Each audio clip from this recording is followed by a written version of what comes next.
Good morning, everybody. Thank you so much for joining us with this Easy Weddings webinar on COVID-safe weddings and best practices for Victorian suppliers. So I know that everyone has had a lot of questions over the course of this year and gathering more and more momentum with those questions as restrictions come out, and there's so many variations from all the different categories of wedding suppliers. So I thought it would be fantastic to invite Jay Allen, MC and DJ, and also spearheading the Weddings Victoria movement and talking to the local government about getting weddings back on the roadmap and exactly what that looks like. He and both Sarah Aird, another MC, the oracle of celebrants, I'm led to believe, have been doing so much work in getting the answers for so many wedding suppliers in Victoria.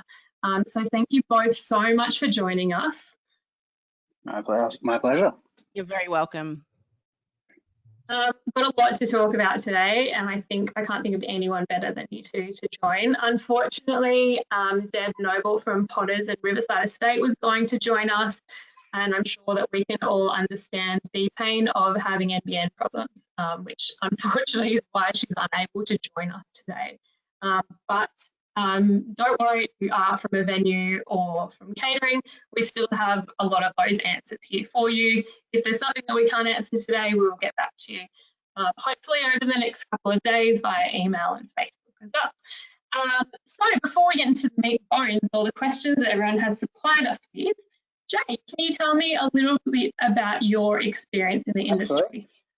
Can I hand to Sarah for just one moment? I have a 4-year-old chucking a small fit in the other room. So can I let Sarah do the intro? Occupational hazard. Yeah, tell me about your work in the Oracle of Celebrants in Victoria. My turn first. So yeah, I'm Sarah Aird. I've been a celebrant for a little over 7 years and fairly quickly established as the Oracle, the person who seems to know all the things.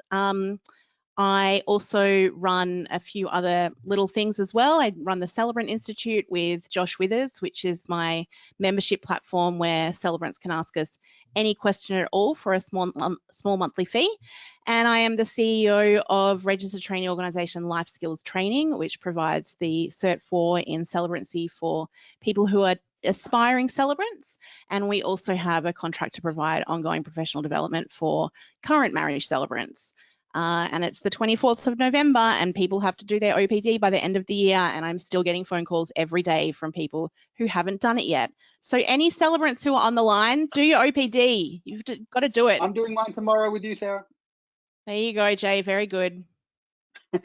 Amazing. And I think you forgot the part that you've been working quite closely with Jay in kind of spearheading these government conversations, creating a group on Facebook and really helping out specifically Victorian suppliers about the plethora of questions that they're having that are keeping them up day and night.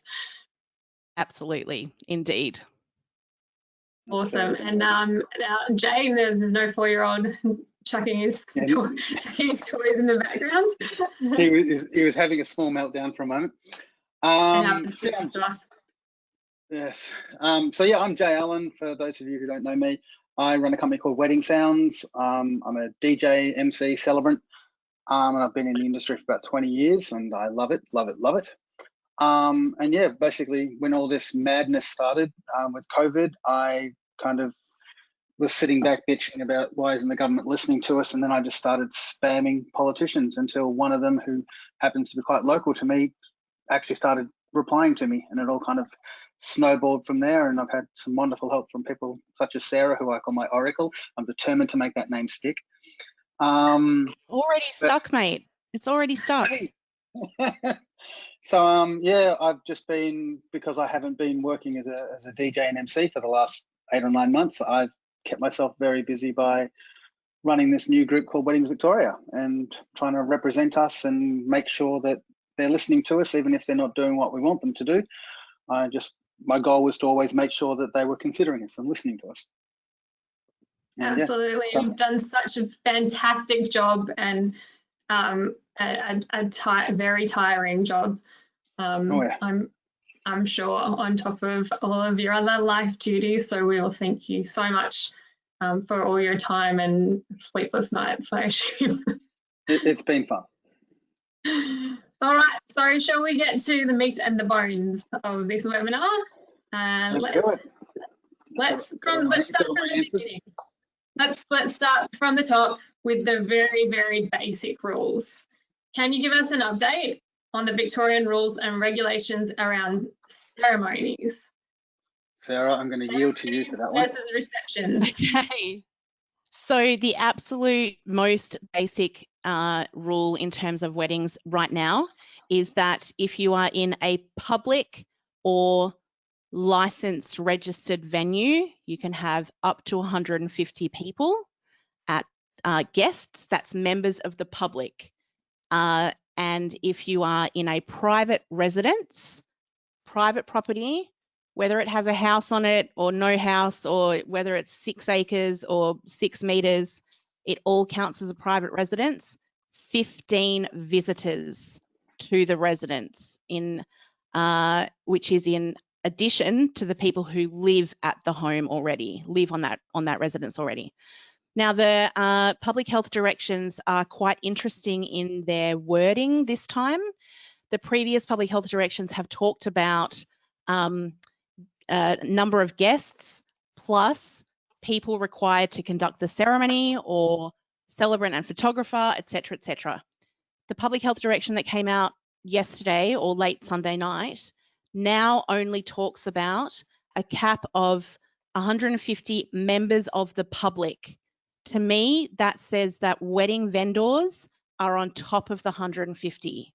However, the 150 does include the couple and the witnesses. So that is very clear in the legislation. We're getting different responses when we actually ring the hotline, and I think that's because they haven't kept up with the change.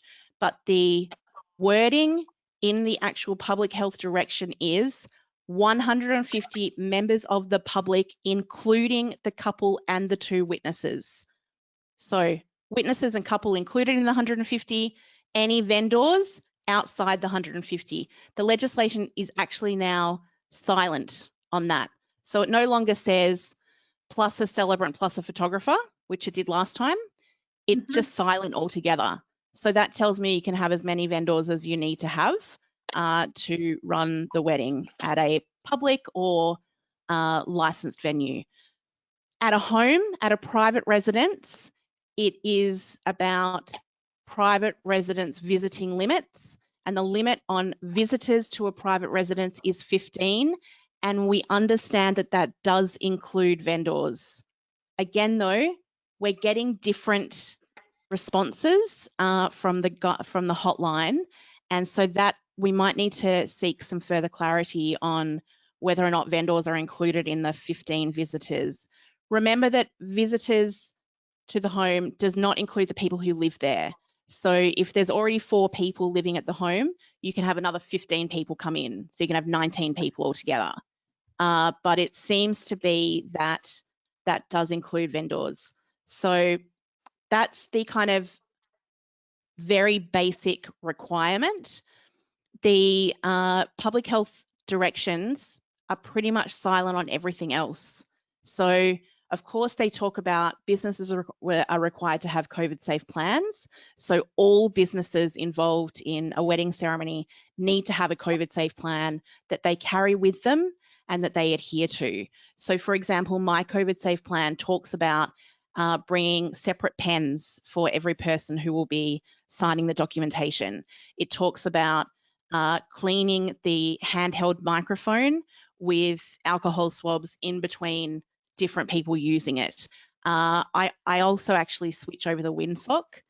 So I put a windsock on the microphone. I have a windsock for me, and then when somebody else speaks, I switch it to another windsock.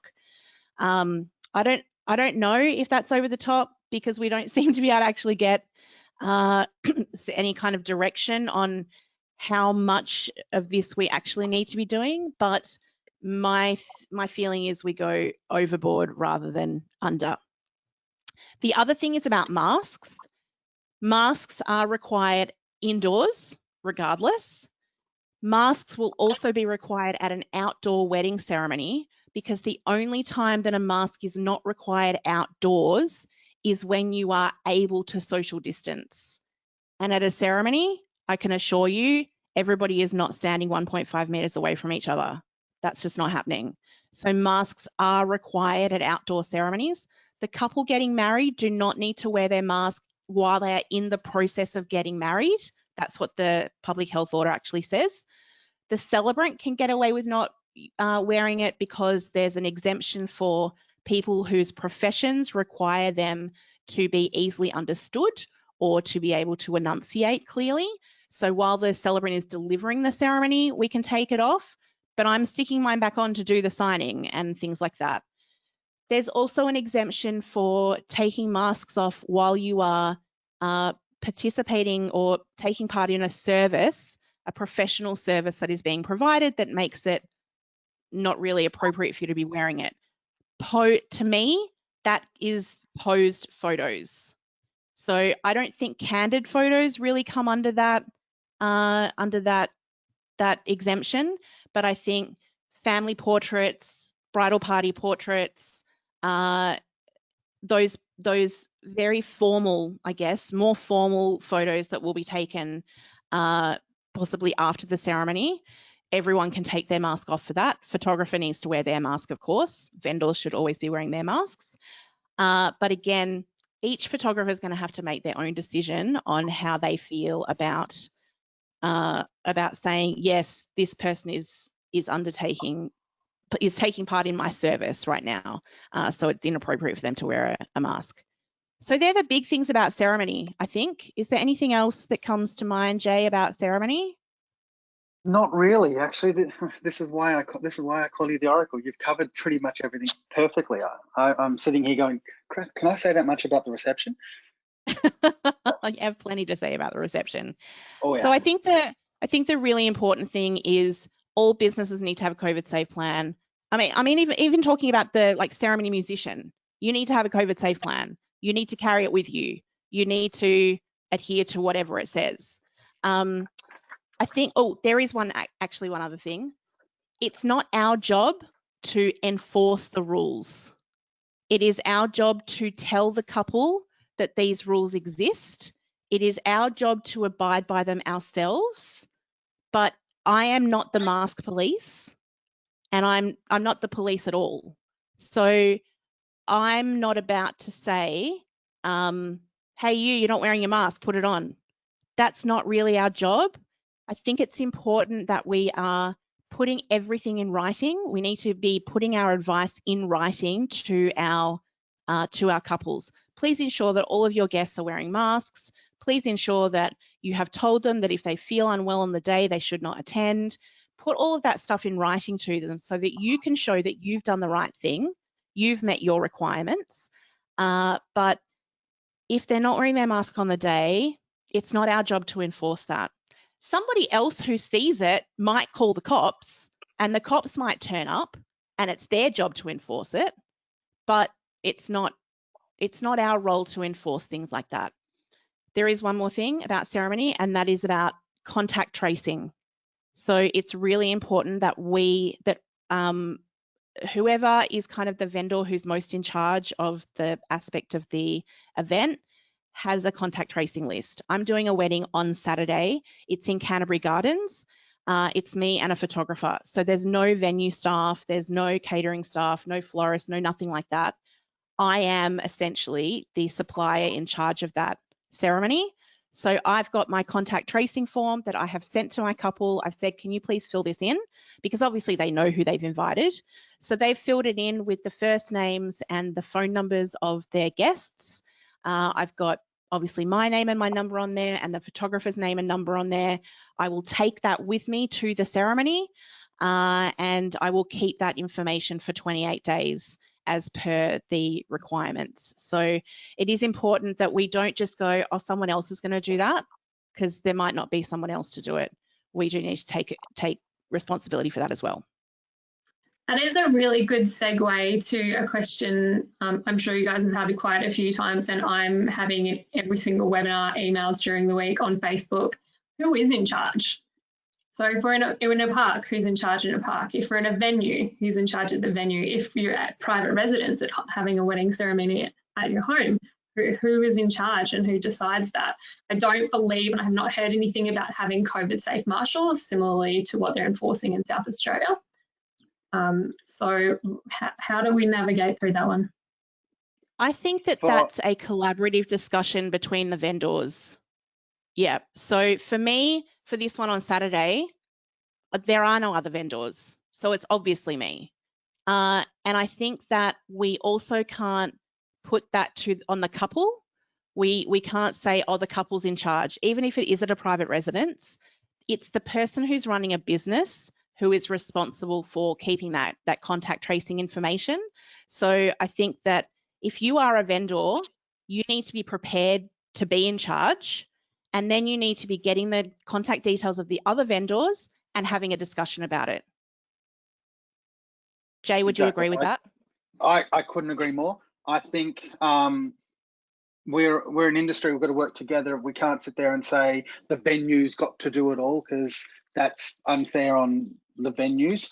You know, but then that being said, it's also really hard for, say, the photographer or photo booth operator to get all the details, or even a DJ. It's going to be collaborative. It's going to be us all talking to each other. So in the example Sarah gave, like home-based ceremonies and park-based ceremonies, that's obviously the celebrant, because we're the one bossing everyone around.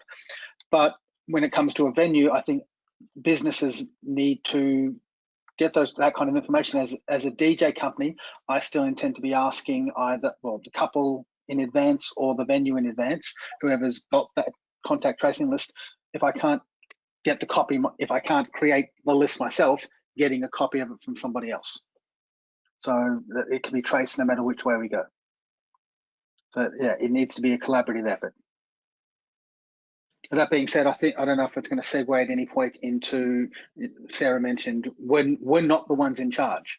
It doesn't matter whether it's the venue owner or any of us. When we can't be sitting there going, you're not wearing a mask, get off the dance floor, you're not wearing a mask, put a mask on before I start this ceremony. We can't be the ones expected to do that.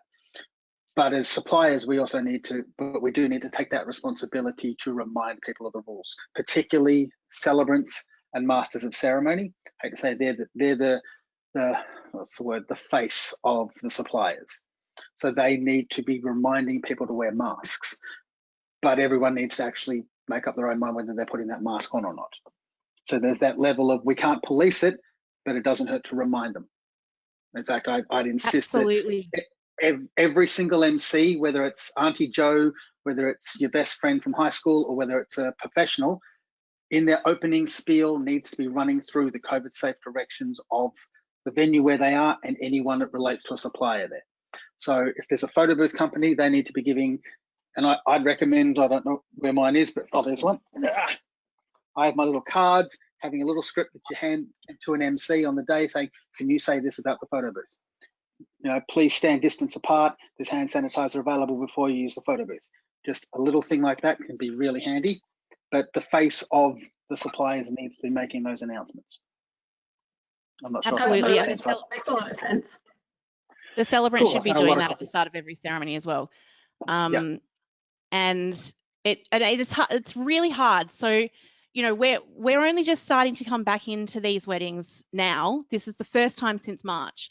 On the 21st of March, that's the last big wedding I did. Yes, we didn't really know what we were dealing with at the time, but the bride at that wedding, she was pregnant, and we didn't know at the time if this was going to have a significant impact on pregnant women or on fetuses or anything like that. And I made an announcement towards the end of the ceremony. Please consider social distancing. Please consider, we have a very vulnerable bride here. Please think about the way you interact with her. Within 90 seconds, she'd been mobbed, and, you know, people were kissing her and hugging her and all the things. So we can remind, and that's really all we can do. Yeah,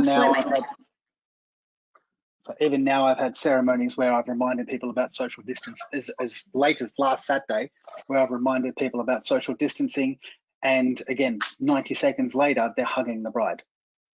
And even after everything we've been through, we have to remind them, but yeah, it's frustrating. Interesting. We talked a little bit about contact tracing. Do either of you have recommendations on what is the best tool for that? There was another question as well, is what's better, QR code versus pen and paper? I think undoubtedly using a QR code, because it's contactless, is the way to go, but maybe not always an option. What are your guys' thoughts on this? Yeah, so my thing with this is, at a wedding, you know who's coming before the day. I don't want to be collecting their details on the day with a pen and paper or with a QR code. I want to have that information before I get there. So actually what I'm doing is I'm sending a document to the couple. Please fill this in. And that's my document. A QR code, can you imagine 150 guests turning up and all having to take a photo of a QR code and fill in their details within 10 minutes? That sounds like a disaster to me. It's very different from a restaurant where you've got kind of people coming in at like all through the day and they're casual attendees. You don't know who's coming before they get there. Whereas with this, it's a very different situation. So I haven't gone down the QR code path yet. I think that when the government releases theirs, I'll look at it. But right now, I'm still at the point of I'm collecting that information before I even get there. Exactly.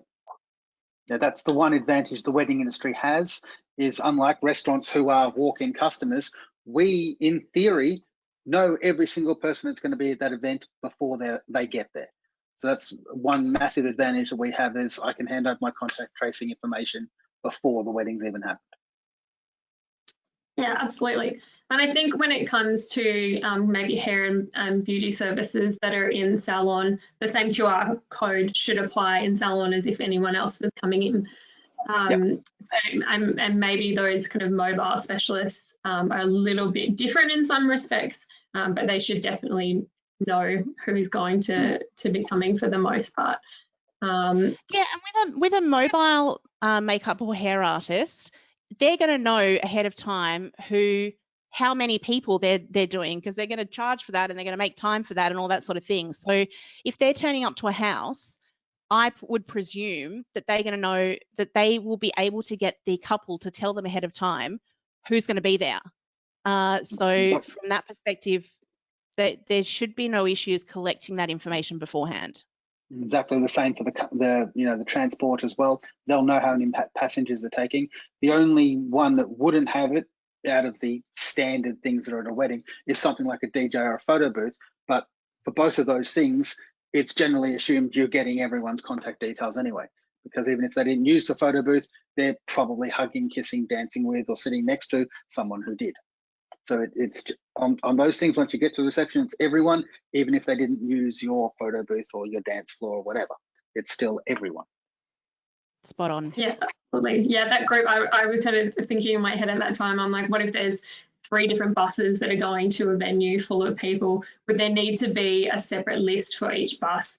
But at the end of the day, they're spending several hours together as a collective group outside of those buses. So I believe that it would be redundant to have it strictly for those buses in particular. And presumably all 3 buses are coming from the same company.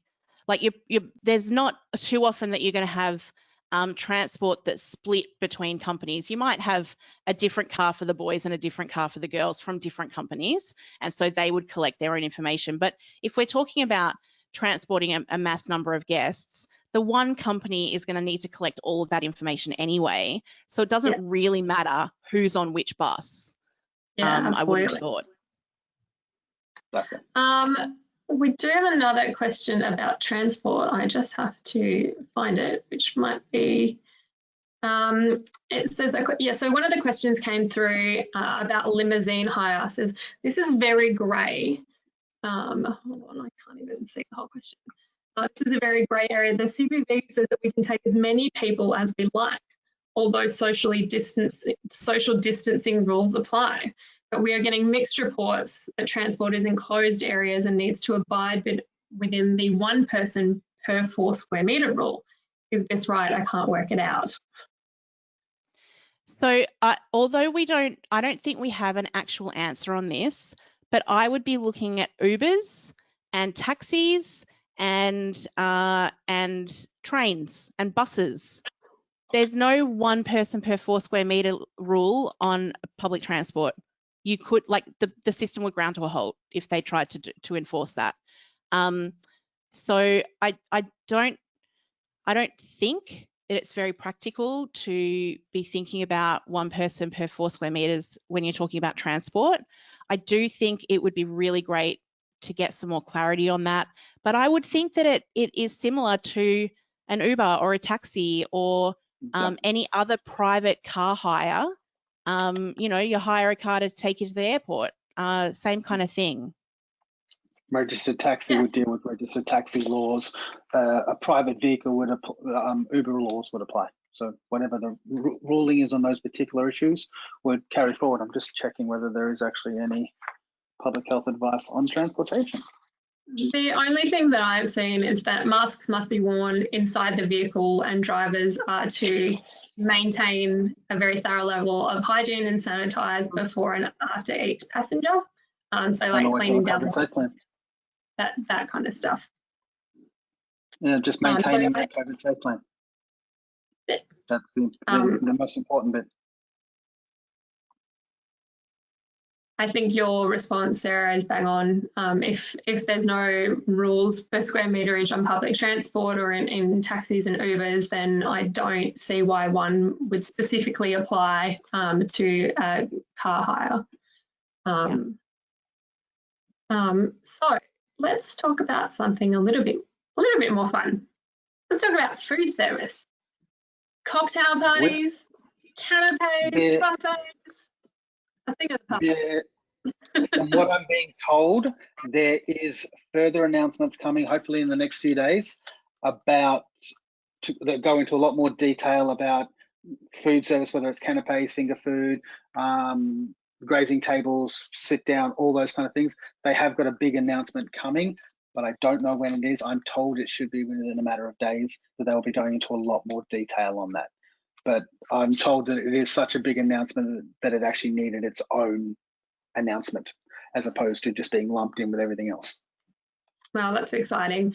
There was something that came out yesterday that was brought to my attention that shared plates within a table of 10 are permitted, minimal condiments and shared utensils. And of course, no kind of group water stations or condiment stations are allowed. It all needs to be table service. And I know wedding cakes can be displayed. I had that one confirmed. So yeah, wedding cakes can be definitely can be displayed, but we're waiting on the final announcement regarding how the wedding cake is served after it's been displayed. So there's a question about that, but wedding cakes can be displayed. Okay, fantastic. This one might be up your alley, Jay. Music restrictions. Do we have any updates? Okay, I posted this one to Weddings Victoria as well. Now, Brett Sutton was a little bit confusing on Sunday, but he said the sentence that made my head almost literally explode when he said the important phrase that dancing is not prohibited. So, and I've checked with my couple of friends in governments, I've had multiple sources confirm this, that is correct. Dancing is not prohibited. That being said, it's not recommended. If dancing is going to occur, we are still looking at masks while they are mandatory. We are looking at whatever the social distancing or per 1 meter, 4 meter, whatever it is, whatever that distancing, that must be obeyed. So you can dance if you want to, and I so wanted to go into the song there, but I didn't. I was hoping you would. It's still playing in my head, which is really annoying. So you can dance if you want to. Oh, that's painful. But you have to obey the masking rules, the spacing rules, those kind of things. This is where I would be recommending to my DJ friends, If you start to get a packed dance floor, go against your nature and play a bad song. Half empty your dance floor. This is where it's going to be really handy that you actually own a Justin Bieber CD, because you are going to need to put a bad song. This is, I mean, never before in the DJ industry has the sales pitch, I can empty a dance floor, been useful. But yeah, DJs are going to have to do a half-assed job and only get limited dance floors going. Play the occasional slow song to empty the dance floor if it looks like it's filling up. We can't, but as DJs, we can't police and say 1, 2, 3, 4, 5, 6, 20, 21. There's too many people on the dance floor, guys. Turning off the music. Yeah, we can't police it. That's kind of up to the individual person. But again, with the MC letting us know, guys, we can have 20 of you on the dance floor. That's okay. If it gets more than that, I'm just warning you, the DJ is going to play some Justin Bieber, guys. So, or whatever you feel is going to be an appropriate artist there. But a little joking threat like that can come in really handy. Where, guys, if you start to fill up the dance floor, the DJ is going to play some bad music. So yes, dancing is allowed. There's no other restrictions on music at the moment. Musicians, singers, they do have to, there's distancing issues for musicians and singers. I did find it very interesting in the public health directions that karaoke was very specifically mentioned, which means public singing is allowed. Because yeah, I found that fascinating that what one particular, like talk about nightclubs, sex on premises, brothels, strip clubs, and karaoke. So yeah, I take that to mean that singing is allowed. And there's a big fan of karaoke in that tight little government party as well. Yeah, it was just so weird that they put karaoke in there. But I really do take that to mean that public singing is allowed. Hilarious.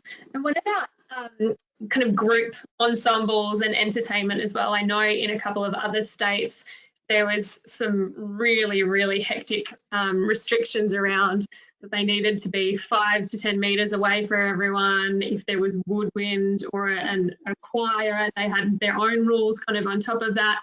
Really, really hard to decipher. I'm pretty sure it was New South Wales actually. Yeah, anything like that? Strangely, not that I've really seen, and I'm just quickly double checking through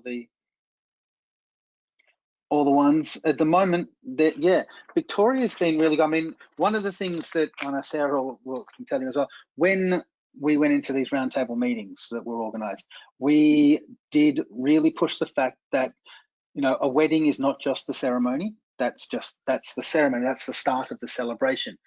But to have weddings without music, without dancing, without these extra elements, whether it's speeches, cutting of the cake, first dance, they are all crucial part of the wedding culture.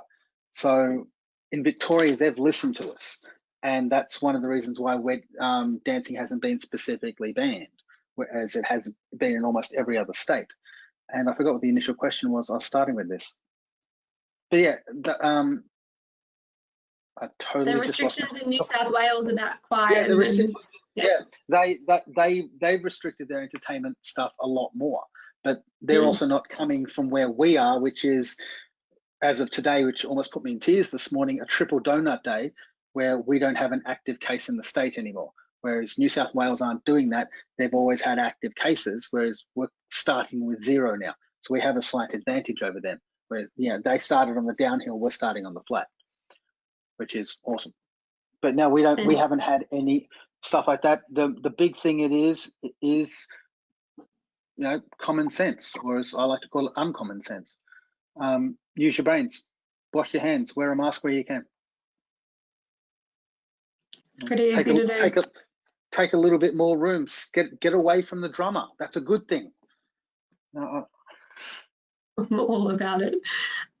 Before we get into some more specific questions that people have submitted previously, is there anything that we haven't covered, maybe with photography? I did see something on Weddings Victoria about a photographer asking if there was any rules for them inside and outside, I think. At the moment, I haven't seen any issues with indoor photography. Again, it's common sense. They're not being as harsh on us now. While what we've been through has been really harsh, they're kind of not putting all of it in. I'm getting the sense that they're going to trust us a little bit to use our brains on things like this. So obviously, photographers still wearing a mask. Wear masks when you can get a photo taken. Put your mask back on. But yeah, there's been nothing. And I did ask about photography, and there's been no clear rule that stops photographers taking a photo inside or outside. A couple of others that I was asked, and for those who didn't get a chance to read it, mobile makeup and hair and makeup has been a big question. I get 2 or 3 emails daily about this. Yes, mobile makeup can operate. Social distancing rules apply. The makeup artist must wear a mask. Client can remove the mask to have makeup done. And contact tracing and proper sanitation and all that kind of stuff still applies. So, but yes, do all the COVID safe things, get the contact tracing, wear the mask when you can, all that, and mobile hair and makeup can operate in a home or at a venue. So that was a massive one, and I know there's lots of cheers and champagne bottles going off from that one. Other big, no, can't answer that one yet. Can't answer that one yet. Yeah, that was the big one. Photography, inside, outside, masks and makeup are all good. Yeah, and wedding cakes can be displayed. Perfect. Sarah, did you have any things that you'd seen pop up? No, not really. I think that the one thing that I do just want to say though is that I am seeing quite a lot of people saying, why do we still have to wear masks? There's no active cases in the state. We've had all these, no case days, blah, blah, blah. I think we're going to be wearing masks inside for quite a while to come, and I don't think that's going to go away. Yes, we're in a really great position today. Today, we are still not receiving people from overseas. The moment we start receiving people from overseas in Victoria again, we are going to have the same risk that they've got in Adelaide right now, where it could potentially be spread from within a quarantine hotel. So yes, today on the 24th of November, we're in an amazing position here in Victoria where we have essentially eradicated community transmission. That's not going to last forever. And I think that we have to remember that that this is fragile. The border has opened with New South Wales. They have cases in New South Wales. People could come here, at any moment and bring it with them. So this is still very fragile, and that's why something like masks is actually probably going to stick around for quite a long time, because we know how effective they are at really stopping the spread of something when we don't know it's out there yet. And that's the other big problem with this, with COVID, is that you can be infectious for days before you have any symptoms. So you can be carrying this around in the community and spreading it all over the place before you have any idea that you have it. And that's really the case in Adelaide. They were really lucky that they found that the first woman that they found positive, she didn't go to hospital for COVID. She went to hospital for something else. The junior doctor that she saw went, yeah, I'm not really happy about that cough though. We really should test you for COVID. Everybody went, don't be ridiculous. We don't have any COVID in this state. And he went, no, we definitely need to test you. They were really lucky that they found that. So I think that we do need to remember that this is fragile. Yes, we're in a great place today, but it could change at any minute.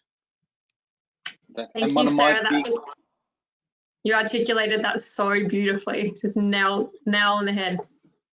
Thank you. And for any wedding industry people who are thinking, I don't need a COVID safe plan, remember, if we get an outbreak at a wedding, we are, I don't want to say that word on webinar because I don't know if I'm allowed to, but we are that and worse. If we have a massive outbreak because of a wedding, we're gone, guys. So we need to be extra careful to make sure that we can turn around and say, in 6 months' time, we haven't had a single case of an outbreak at a wedding in Victoria.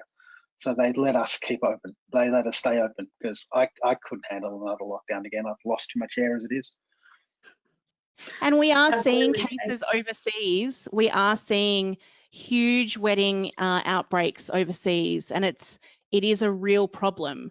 And the, you know, the case that got quite a lot of publicity a couple of weeks ago from the US, 6 people died as a result of a wedding. None of those 6 people were at the wedding. They got it from other people who were at the wedding. So this argument of, I've weighed up the risks, I don't mind if I get it, so I'm going to go to the wedding and not wear a mask and kiss all the people. That's fine, but you might give it to someone else who might then die. So, you know, we are seeing that evidence from overseas, and so we need to avoid that at all costs, because they will shut us down very quickly. If anything like that happens. Absolutely. I think you have both absolutely nailed that one, because it is the truth. And the media will always, well, the media will always look for an industry to be a scapegoat or a group to be a scapegoat, and you would never want it to be your wedding, and you would never want to be a part of that wedding as a supplier as well. Really, really awful. So let's move on to some questions that people have sent through, and I think that we've mostly answered these, but let's just run through the specific questions again and just make sure that everyone's getting the answer that they need. So it says, my wedding is actually a school camp. So our weddings occur over the weekend, with most guests staying the night in our accommodation. We sleep 120, and I am wondering what restrictions I will have on that. I can easily put couples and families in their own separate rooms, but a lot of them will need to share bathrooms. That's a tough one. So that will be whatever the restrictions the accommodation sector has. And that will be that venue will need to look at. I mean, good that 120, because now we can have 150, so yay, that's a good start. But they will need to look into the accommodation sector provisions, because there will be guidelines for the accommodation sector on things like shared bathrooms and what the requirements are with that. Actually, with that as well, when they announced you can have 150 people at a wedding, that doesn't mean you can have 150 people at a small venue. And that's one thing that I think is being very badly communicated, is when they're saying you can have 150 people at a wedding, when if you've got a small venue, the truth is you might only be able to have 30 or 40. It's up to 150 people, or whatever the number is for wherever you're having it, if spacing allows. I know a lot of the venues I play at are still going to be capped at anywhere between 40 and 70 or 80 people. They're not going to be able to have 150, particularly inside. While they might have these massive winery grounds, that's great. You can have 150 people outside if you're at a winery, but the dining room might only actually be able to hold 30. So there's that communication where it's not 150 people, it's up to 150 people based on spacing, which is a message the whole industry needs to be telling the brides and grooms, because I've already had brides and grooms saying, I can have 150 people. They've told me the venue, and I'm like, there's no way you're getting 150 people in that venue.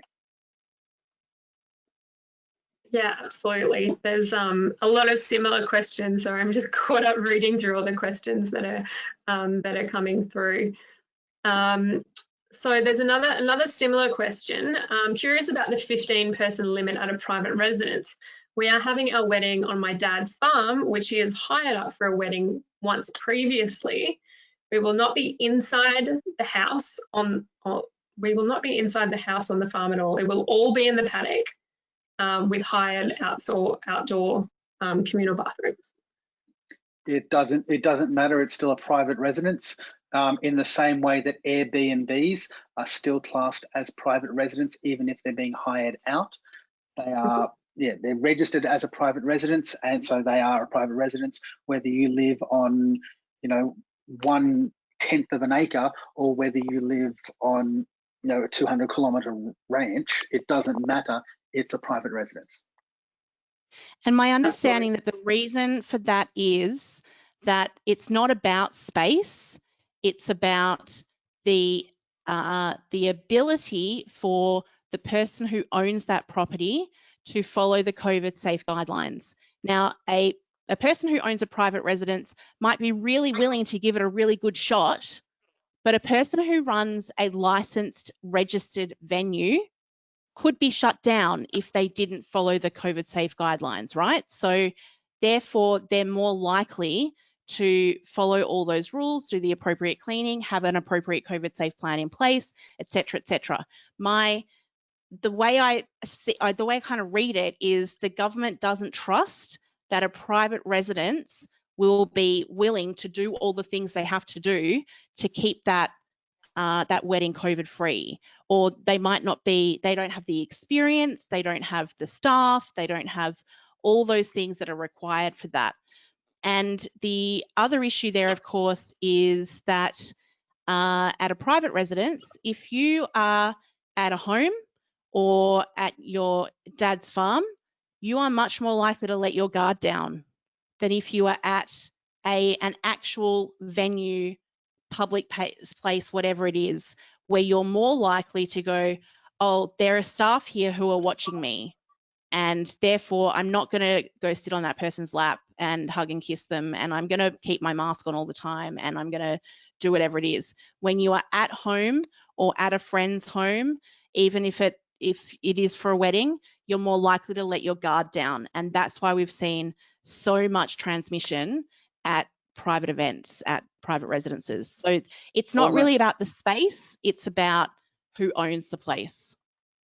Almost all of the second wave that went through Melbourne was because of people being with their families. It wasn't passed on at, the supermarket. It wasn't passed on at, whatever venue. The majority of these massive outbreaks started in a family home. One person brought it in and it just went out from there. So that's why they are overly cautious about the home, because as Dan and all that have said, that the home is actually statistically where you're going to catch it. You're less likely to catch it at the park than you are at a home with people you trust. Makes a very good point. All right, for our next question, this is a good one too, because this has kind of changed a little bit with the last few announcements. Are we specifically following weddings and receptions as a category now, as opposed to hospitality, because there are two very different rules for the density quota? So the way I read the density quotient stuff is it's about venue, and it doesn't matter, it's irrelevant. The difference between hospitality and weddings was about group numbers and bookings and things like that. And I think the way I read it, that's kind of all gone. So yeah, you can, if you can fit 150 people in your venue with one person per 4 square meters, you can have 150 people. The way I understand it is that they have to sit, the tables can't have any more than 10 people at them. And I think there has to be a certain amount of space between each table. And so that's where it becomes a group, is how many people are sitting at a table. And that's the group that can share food at their table and things like that. Because I mean, if you're yelling at someone over the music anyway, it doesn't really matter if you're sharing food with them. And that the tables have to be spaced a certain amount apart. And that's how I've been reading it in the last couple of days. Jay, have you seen anything different about that? No, that's pretty much spot on. I know there is a slight difference between venues with 200 square meters of floor space versus venues of more than 200 floor square meters of space, but I've been getting mixed responses on whether that applies to wedding venues. I've had some people contact DHSS and Jobs Victoria and they've been told, no, that doesn't apply to wedding venues. And then other people have rung and heard that it does. So there is some mix on that. With anything, call, whether it's Jobs Victoria, DHS, whatever government one, and get a receipt number for your phone call. Because that way, if you do get in trouble for something, you can say, I was officially told this, here is the receipt number for the confirmation, and they can confirm you were officially told something. So that's something I've been very much pushing over the last few months, is when in doubt, call the gov, for one of those phone numbers and get a receipt number when you're given an answer, because that receipt number can save your ass later on. But yeah, there's extremely good tip. Extremely good tip. I'm sorry, Jay, go on. Oh, no, it's okay. I'm just listening to the 4-year-old standing right there. So what does he think about weddings? Not now. So yeah, there is floor space issues, but Sarah's essentially spot on. With if you've got the space for 150 people at 4 square meters per person, you're having a big wedding. Yeah, that's right. It's a bit of a hard one to decipher. I think you need to have 600 square meter venue to have 150 people, which is not super common. So let's talk about social distancing for the bridal party. Is there anything specific to the bridal party? I know in other states it's been like the family and the bridal party are able to dance. They're kind of allowed a little bit more, have been allowed a little bit more leniency than all the wedding guests in their entirety. I think that we have to remember that the 1.5 metre social distancing is a strong recommendation. It's not legislated anywhere. So the 1 person per 4 square metre density quotient is legislated. That's a requirement. But staying 1.5 metres away from other people is a strong recommendation rather than a legislated requirement. You're not going to get a fine for standing within 1.5 metres of another person. And when it comes to a wedding party, they're spending the entire day in each other's pockets by the time they've had their hair and makeup done in the morning and they've come in the same car and all those sorts of things. So, yeah, I mean, there isn't going to be any social distancing for wedding parties. But we also are a bit different here because we don't have the prohibitions on things like dancing and mingling that they do in other states, where they've had to then say, okay, well, nobody can dance except for the 20 members of the wedding party, blah, blah, blah. So we just don't have that. And yeah, it's that trusting us to do the right thing more than actually legislating for it. Yeah. With the 1.5 metre, it's almost impossible to not walk closer than 1.5 metres next to somebody when you're on your way to the bathroom or back to your table or in and out the door. It's virtually impossible. And then I've just got 2 more questions before I'll let you go back to your day jobs, which I hope are getting much busier with all of these restrictions. Someone has just sent through a message as well. So breaking news that the Victorian border, the Victorians are now allowed back in New South Wales and Queensland as of the 1st of December. Yay! A little Queenslander who has already bought the tickets back to Brisbane for Christmas. I'm excited about this. Yay! I digress. Photographers. Can photographers take group photos with multiple households without masks? I think we covered this a little bit before. Yeah, it's kind of, it is that there is no strict rule against it. Again, it's if they can be creative and get households to stand a little bit apart and do a wider shot, that's a good idea. But much like dancing, it isn't prohibited. It's just not recommended. But yeah, as far as I've seen, there's no actual legislation saying no group photos with separate households. So it's, I put that in the same category that I put dancing, not prohibited, but not recommended, and distance as much as you can. Fantastic. And then the last one before I let you both go, some feedback on things that you've seen or maybe done in the last couple of weeks, or even Sarah, you mentioned your last wedding in March that you kind of you asked everyone to think before they acted, even though love takes over and everyone gets showered and cuddles. What have you seen or done that's like a little bit different and fun with, I guess, being an MC, talking to people about the restrictions? I think, Jay, when you mentioned before the threat of putting on some terrible music as a DJ, love it.